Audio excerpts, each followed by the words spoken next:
हम इतने कमज़ोर हैं कि हमारी कोई सुनने वाला भी नहीं है। हम तो भारतीय समाज,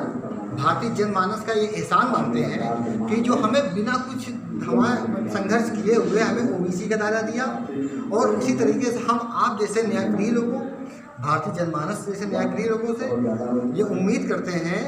कि जो अशराफ नहीं चाहता है कि हम जो दलितों से धर्मांतरित आबादी हमारी है, जैसे हमारे नट हैं, हमारे जोगी हैं, हमारे मेहतर हैं, हमारे मंगी हैं, हमारे कुंडड़ा हैं, इस तरह के जो जाते हैं जो पूर्व काल में दलित हिंदू थी, उनसे धर्मांतरित आबादी हैं, उनको भी दलितों को SC रिजर्वेशन में लाया जाए ताकि उनके सामाजिक सुधार में ये मुख्य धारा में इनको लाया जाए। और जो हमारा संगठन है, हमारे संगठन में हम 3 तरह के लोगों की नुमाइंदगी करते हैं। हिंदुस्तान के अंदर 88% 1980 अगर हिंदू मिला लें हम तो 92% लोग हिंदुस्तान के ही हैं। मतलब आप ये कहना चाहते हैं कि आपके मुस्लिम जो रिलीजन में कुछ जो हाई कास्ट हैं, हायर कास्ट हैं, वो भी नहीं चाहती हैं कि आप SC कैटेगरी में आएँ या तरक्की हो, क्या वो भी आपके अधिकारों का कुछ दमन कर रही हैं, आपको आगे नहीं बढ़ना देखना चाहती हैं? बिल्कुल, हमारी जो संघर्ष है, हमारी जो सामाजिक हिस्सेदारी है, जो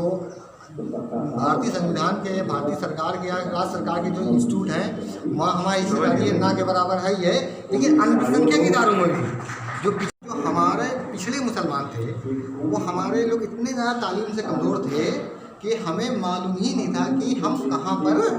पीछे हैं, कहाँ पर आगे हैं। हमें तो तब मालूम हुआ जब बिना संघर्ष किए पिछड़े हिंदुओं के संघर्ष के बाद 1980 के जो मंडल आयोग कमेटी की रिपोर्ट आती है, जिसमें से शेख सैयद मुगल पठान के अलावा जितने भी पिछड़ी जातियाँ थी मुसलमानों की, सबको ओबीसी का लाभ दिया जाता है, कुछ को ST का लाभ पहले से ही प्राप्त था। जब हमें मालूम हुआ कि हम संवैधानिक तौर पर और सामाजिक तौर पर हम क्या हैं, हमें शुरू से एक ड्यूटी दिलाई गई कि हम मुस्लिम हैं,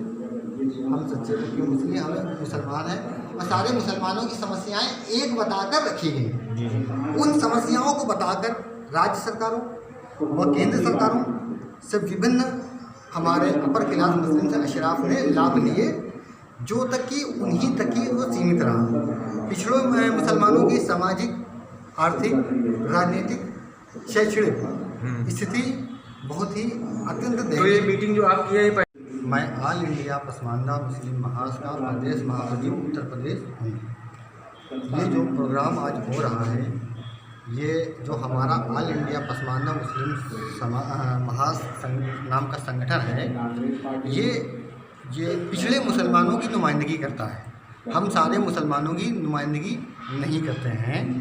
तो हमारा जो एक कार्यक्रम है,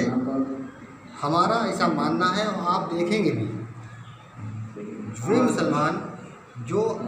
कालांतर में शूद्र हिंदू, ओबीसी या SC हिंदू या ST हिंदू से धर्मांतरित होकर मुसलमान हुए, वो आज उन्हें माइनॉरिटी के नाम पर सिर्फ जो इसका बेनिफिट मुस्लिम की जो तमाम से योजनाओं का, तमाम से उसका लाभ जो अपर क्लास मुस्लिम है उसको अशराफ तक ही मिलता रहा। जिसको हम पसमानदा की संज्ञा दे रहे हैं, जिसे ओबीसी ST संवैधानिक तौर पर हम हैं, हमें ओबीसी और ST में संवैधानिक तौर पर रखा गया है। जहाँ तक कि जो बात उन्होंने जिया साहब आपसे कह रहे थे कि आप समझ नहीं पा रहे थे, तो उनका कहना यह था जो SC में हमें रोका गया है।